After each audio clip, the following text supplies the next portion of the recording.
Dearest Hector, and so to the Costa, Blanca and to Benidorm. Incidentally, notice the expert way I handle this powerful machine. Now, Hector, I know you're a bit of a snob and look down your nose at resorts like this, but I've been looking forward to this mini break for ages. But, like it or not, Hector, this epitomises the very essence of Spain for millions and millions of people each and every year. And, for the discerning gastronaut, it's a brilliant challenge to try to discover the culinary heart of the Costa Blanca.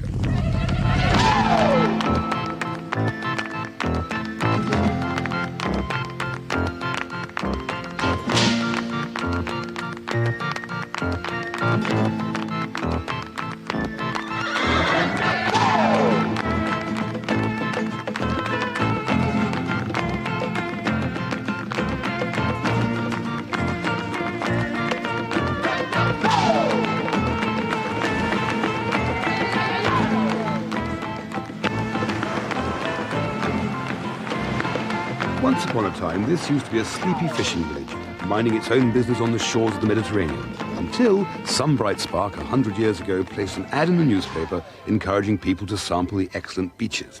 Incidentally, in those days, you could rent a villa for as little as twopence a day. Well, as they say, the rest is history. And although it's not the most sensitive piece of town planning in the world, it has the priceless ability to turn the elderly into sprightly teenagers, making the blood pump faster. And quite frankly, Hector, I know that you think of Spain as Cervantes, Goya and Rioja, but any place that puts a smile on the face and lifts the spirit in this mean and crazy world can't be bad.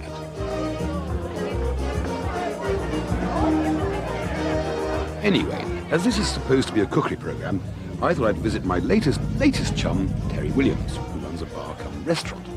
He caters mainly for the Brits. He even imports English sliced bread, and roast and 3 veg are on the menu every day.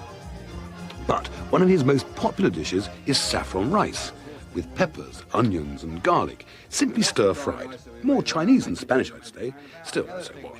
This is the magic dish of the day. But Terry's own speciality is spare ribs, roasted to perfection after marinating in cayenne, lemon juice and garlic overnight. Quite delicious, especially when you wash it down with some agua de la Valencia, the local tipple. And now, Terry's going to give me a crash course in how to prepare this wonderful mixture. This gravy, okay, right, here you go, catch that right then. Right. What else goes in? And then you put some orange juice. Orange juice, fine. As per, this is why I call agua Valencia, because oranges come from the region of Valencia, so this is one of the reasons it's called that. Then we put some local champagne in. Does Try and this, make it go pop this time. is this a bit alcoholic or is this a little refreshing? No, it's just a nice refreshing drink to keep you going on the parties and the many fiestas that we have here. That's the champagne. It's a little bit like your Bucks Fizz at home, but the magic ingredient is another local drink called Cointreau, which is made, it's a liqueur of oranges, and we add all that in. And this is how it goes. We just finish it off with a bit of orange juice. Stir it up, twizzle and stir up. And this will guarantee to get every party flying and bubbling. Cheers, thank you very much. Thank you. Now you tell me that this is just a light, refreshing little... It is indeed. Bless you. Cheers, Welcome it'll have you to Costa legless. Bar. Thank you, it'll have you legless in no time, this stuff. Do they get a bit? I mean, do they drink a bit around here? Well, they enjoy themselves. I mean, normally they say Spain, you don't see many Spanish drunks in the street like we hear about in the UK. But if you see fiestas, where they really let their hair down. They enjoy themselves in 3 or 4 days of the local fiestas, and they really have a ball. And these are some sort of drinks that they have. Fiesta or no fiesta, there's nothing like a spot of sea air to cure the excesses of the night before and stimulate an appetite. But what's for lunch? Where do I find something really authentic, simple and nourishing? Does she know? Does he care? You see, I'm fed up with pizzas, chicken and chips, chili con carnes, quiche and chips, hamburgers. I want something really real. So, with an expert piece of gastronomic sleuthing, I find this brilliant restaurant in the back streets of Old Benidorm.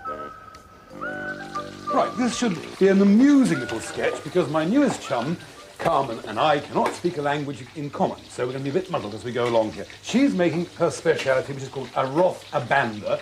It's a simple rice dish which relies on a very, very strong fish stock to impart the flavour to the rice. Would you like to come over here, Clive? I'll try and spin you around the ingredients if I can.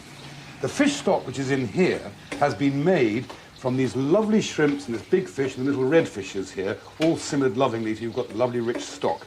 She also has little bits of chopped squid, okay? And then, as usual with so many of the Spanish dishes, the picata, which in this case is red peppers dried with garlic and parsley and chopped into little fine pieces. Right over here, what she's already done, I'm sort of talking behind her back in a way, but I can't do it any other way. She's fried some pieces of squid in olive oil and put some short-grained rice into it and a little bit of her piccata. Okay, that's what she's doing, and she'll add some stock to that as we go along. Now, what am I doing? I am simply frying some slices of potato, okay, in olive oil, like that, because they form the basis of my simple fish hot pot, which is slices of firm white-fleshed fish, slices of onion, which are put into an earthenware casserole in layers, covered in tomato sauce, sprinkled with breadcrumbs, popped in the oven until it's baked and delicious. So I'll get on doing that. Spuds can come out. It's just for them to take the oil. They don't have to be cooked at this stage because the cooking process takes place in the oven. Now, Carmen's just added some fish stock to her rice, and I guess she'll leave that to simmer now for about 15 minutes. Right, now I fry a few of these onion rings, just again to absorb the oil, not to completely cook them. While they're simmering away, I have to dredge this fish in flour. I know it's very cramped for you, Clive. I hope you can see all right. If you want me to lift these up, you nod your head and I'll lift them up closer. He didn't nod his head, so I assume everything's all right. Okay, dredge the fish in flour. The onions are now cooked enough so they can go into the earthenware casserole. So, Carmen's dish is simmering on a gentle heat, and the rice will take on all the flavours of the rich fish stock and the spiciness of the piccata. Meanwhile, I've coated my fish in flour and lightly fried it and added it to the potatoes and onions. A little bit of paprika right across the whole thing, like so. Then some breadcrumbs over the top of the whole thing, like that. A couple of cloves of garlic to roast with it, like that. Gracias, senora. And some lovely fresh tomato sauce. That now goes into the oven for about 30 or 40 minutes, and halfway through the cooking process, back up to me for a sec, please, Clive. Halfway through the cooking process, I'm going to pour a little pastis and a little white wine into that just to moisten it and bring out a few more flavours into the whole thing. Okay? So there we are. I think most of our regular viewers will know what an oven looks like, so I'll just take it away and pop it into the oven down here. Gracias, senora. Magnificent. It's time for a quick slurp. The Marquez de Caceres. What a fine fellow he is, too. He's my new chum. Finally, during the last few minutes of cooking, baby squid's chiporones are added, and when the dish is finished, it's traditional to eat it with a garlic mayonnaise. Now, I did say that halfway through the cooking process, I'd add a couple of other ingredients. Can you remember what they were? It was Pernod, or pastis, and a little bit of white wine. So we'll do that at this stage. The dish is partly cooked, so just a little drop of that, not too much. It gives a nice aniseed flavour to go with the fish. It goes very well. And a drop of white wine just to moisten it, like so. And back in the oven for another half an hour, 40 minutes, something like that. And it'll be time to eat it. I was really pleased with my fish stew, and adding the anisette gave it a lovely aroma of fennel and kept the fish moist. It was good enough to bless any dinner party. But Carmen's arroz a la banda was fantastic. It's worth an aeroplane ticket to Benidorm just to try it. It's one of the best dishes I had in the whole of Spain. Every pub has a story. Usually it's to do with escaping from the humdrum to find excitement and eternal happiness. My latest chum, John Wardell, has been here for 16 years, and he's seen it all. Now, is there anybody in the room who speaks Spanish? Sí. Yeah, sí, la. I speak Spanish, yeah. It's great when they come over here, you see them coming up to the bar, you know, and the fella says, I'll get these. Two Coca-Cola, por favor. No ICO. And the woman says, oh, Jeff, aren't you good?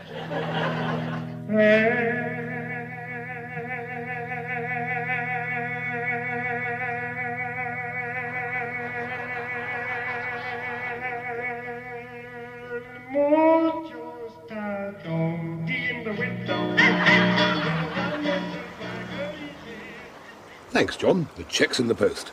But I'm off for an early one to get some inspiration for cooking sketch numero dos. And what better place than the fruit and vegetable market in Benidorm? Actually, the only way to work out what you want to do when you're stumped for ideas is come to the market. And because I know that here, hundreds and hundreds of years ago, when it was inhabited by the Arabs, they ate a lot of vegetables. And people often criticize me for doing no vegetarian meals at all on my program. I'm going to break the rule of a lifetime and buy the ingredients to make a gypsy, Moorish-style vegetable stew. That's what this market tells me to do, so that's what I'm going to do. Thank you. ¿Cuánto costa, señora? 300. I thought I'd cook my vegetable dish in the mountains just outside Benidorm, where, for centuries, the land was dominated by the Moors. And, a little gastronomic note here, it's curious to think that if the Arabs hadn't introduced rice to Spain, then her signature dish, paella, might never have been born.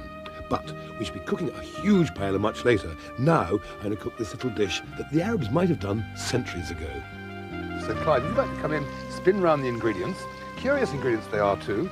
Pears, peeled pears, green beans, pumpkins, and some chickpeas, which I've already boiled, and they're virtually cooked, because they take a long time otherwise.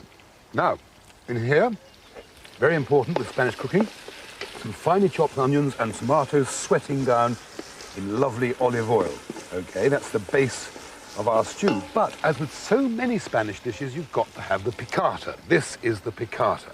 In this case, this is ground almonds, fried bread, and garlic and vinegar and olive oil all crushed up together.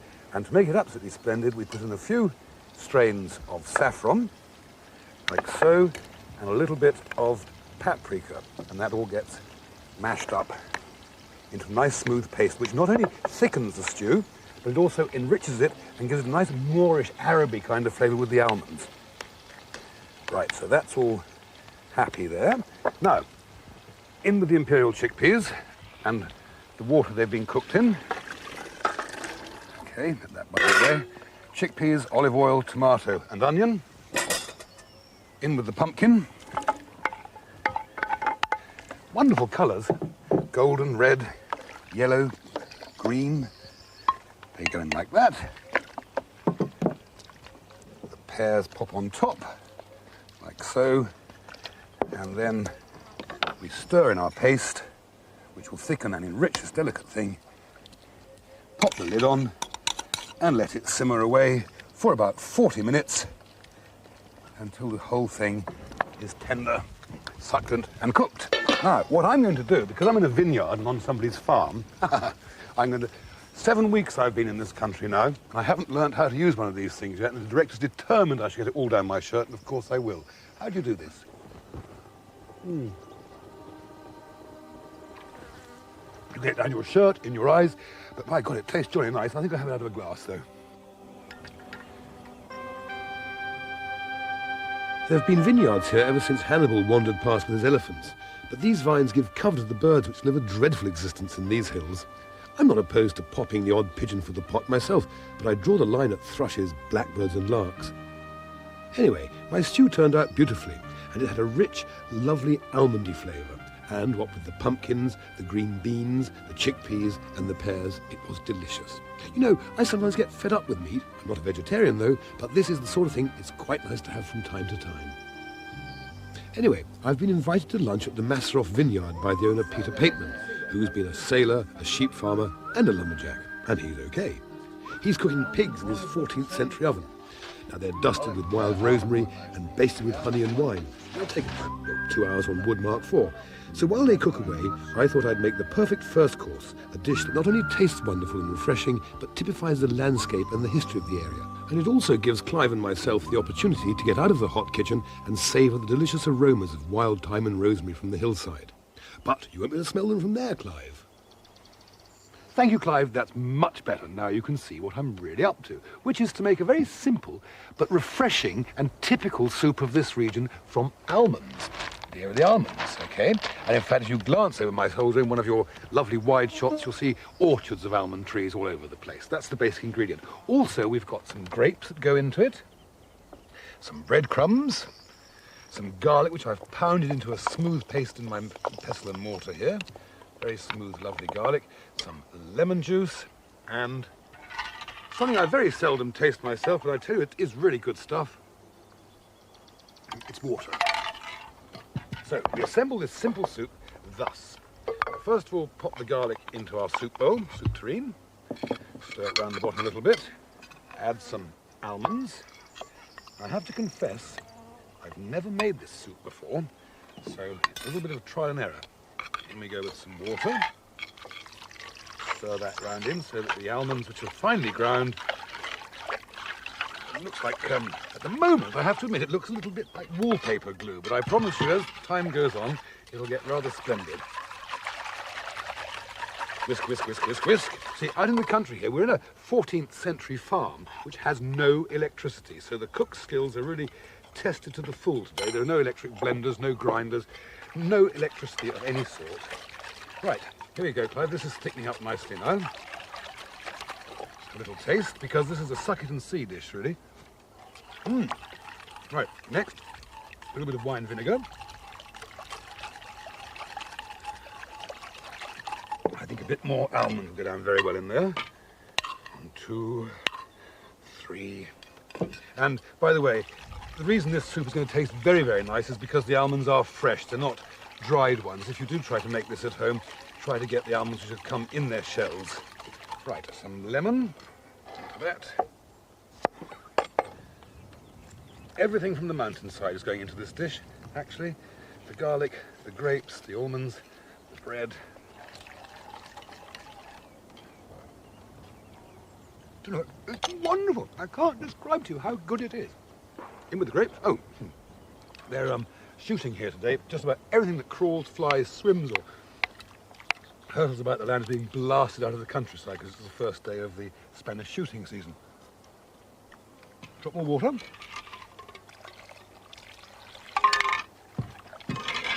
Little drop of olive oil.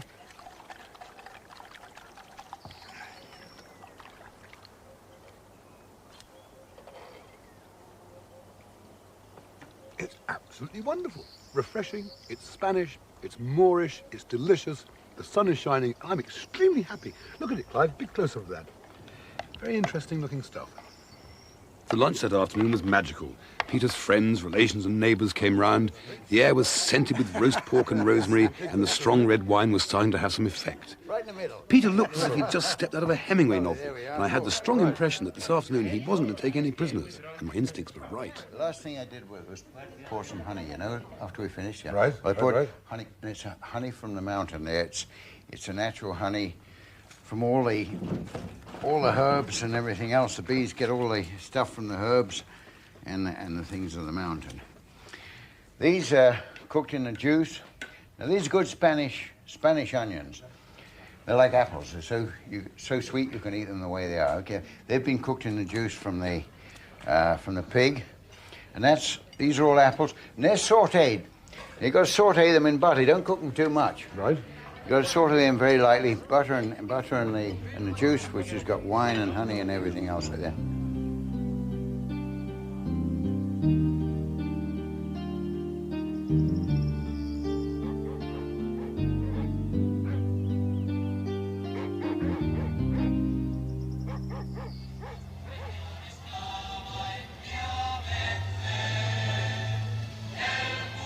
Paradoxically, just a few miles from Benidorm, which is quintessentially capitalistic, lies the restaurant Casa Pinet, which believes strongly in the communist cause. Senor Pinet, the patron's father, used to be a sort of Robin Hood figure in these parts, robbing the rich to feed the poor, until he was incarcerated by General Franco for his troubles. Now Pinet, the younger, is taking the loot from coachloads of Belgian tourists, which seems perfectly fair to me. With the strains of the Internationale reverberating through this Marxist museum, I mean a revolutionary restaurant, or is it a commie cafe? It's humorous to think that in a few years' time, when the whole world has reverted back to free market economy, Senor Pinet's restaurant will still be flying the red flag, for fun and profit, of course. Once upon a time, many hundreds of years ago, some fishermen set to sea for a day's fishing. They fished very busily until 12 o'clock, then they thought they should have some lunch. So they went to the cupboard to look for the rice to make a paella, only to discover to their chagrin and dismay that they'd forgotten the rice. But they did have some noodles, and hence this amazing dish, which I'm about to learn from my newest chum, Anita, was invented. First of all, we'll have a quick spin round all the ingredients. First of all, Clive, we have some calamaris, some little squidlets, okay, some tuna fish, some mixed white fish, a bowl of peppers, prawns, clams, mejillones, shrimps and peas, okay, some tomato sauce. Here is what we have in virtually every Spanish dish, a thickening agent called a picata, and this picata is made from bread, olive oil, garlic, red pepper and parsley, okay, the raw ingredients are those ones there. We also have the noodles themselves, okay, and to decorate the dish finally at the end, some lovely mussels and some prawns, and right over here, some red peppers which have already been fried in oil. Now, that's all I know of this dish because Anita's going to show me what to do, so we're all in for a learning experience this morning. Primero, the little squidlets. They all go straight into the oil. Okay, correct? Correct. And they fry away there for un momento, Momento. Okay. The next thing that goes in, as soon as Anita tells me it's okay, will be the tomato sauce. Momento. Segundo is the tomato sauce. In that goes. Right. And then next this one. Right. Then the mixed fish goes in. Got that, Clive? Big fat close of all the lovely mixed fish. Monkfish and haddock and hake and goodness knows what. That's all in there. Okay. Next, the peas, the peppers, the clams, the little shrimps. They all go into the pot, like so. Looking quite colourful now. Now, I can't put the tuna in yet, Anita says, but what I can put in is the picata. Now, we've seen this throughout Spain in its different forms. This particular one is made of dried red pepper, garlic, olive oil, and I think she's put a few almonds in there as well, and some parsley. And this is the thickening agent for the stew. So 1, 2, very large mixtures of that, and stir it in. This will... Ow! I burnt my finger. That's okay, it's my fault. I should have not left the ladle on the gas like that. Mm-hmm. Right, next, little fillets of tuna fish. They're going in last because they take virtually the shortest time to cook. ¿Todo es bueno? Todo bueno, sí. Menos el caldo.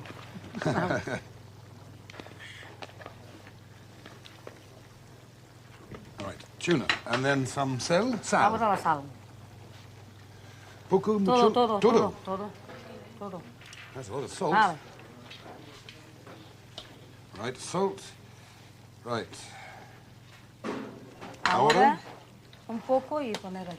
Ah, right. It's now going to simmer in here for a second, and we transfer it to the massive paella dish itself for the next phase.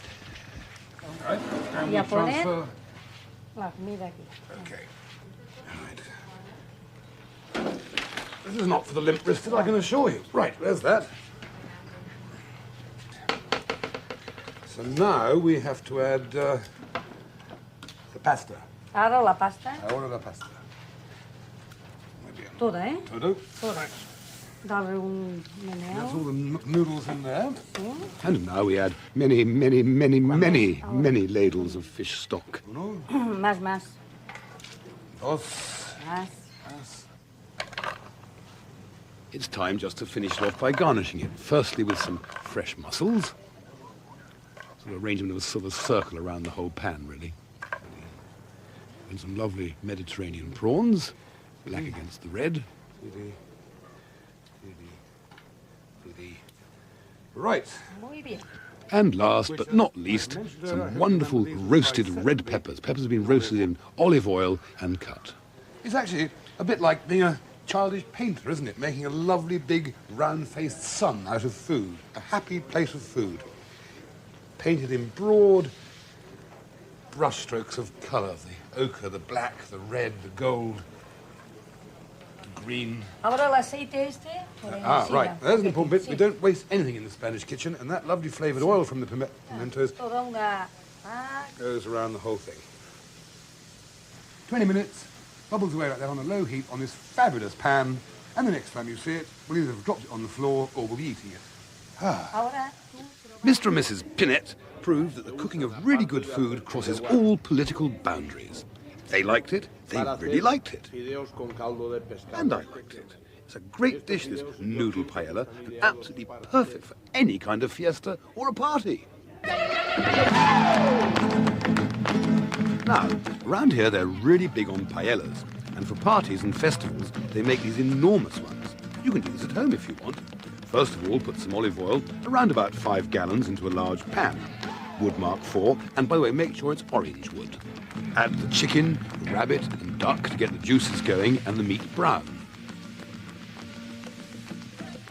This is superb fun, you know. Look at that sizzling, magnificent stuff. Then chuck in a few tons of red and green peppers, about a kilo of finely chopped garlic. Yummy, yummy, yummy. I can smell it already.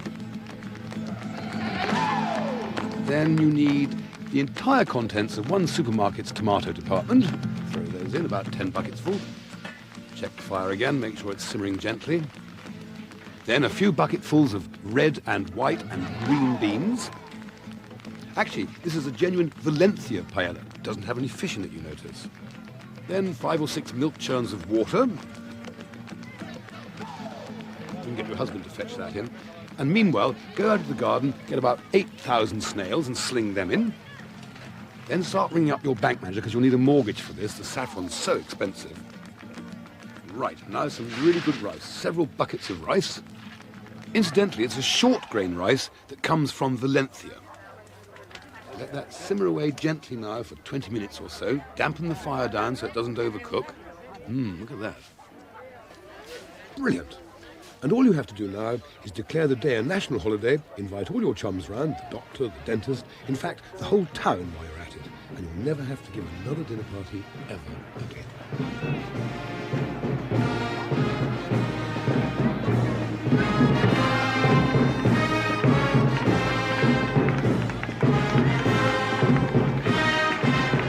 This is a celebration of the Christians and the Moors.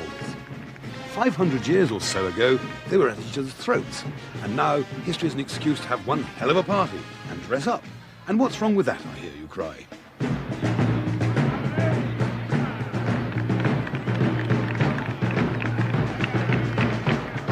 It's customary on these occasions for Visigoths and Moors to smoke fat cigars. Thank goodness for Christopher Columbus. Or was it Sir Walter Raleigh? During the day, these guys are debt collectors and disco owners, or they sell leather handbags and cook chicken and chips. But tonight, they're all Charlton Heston.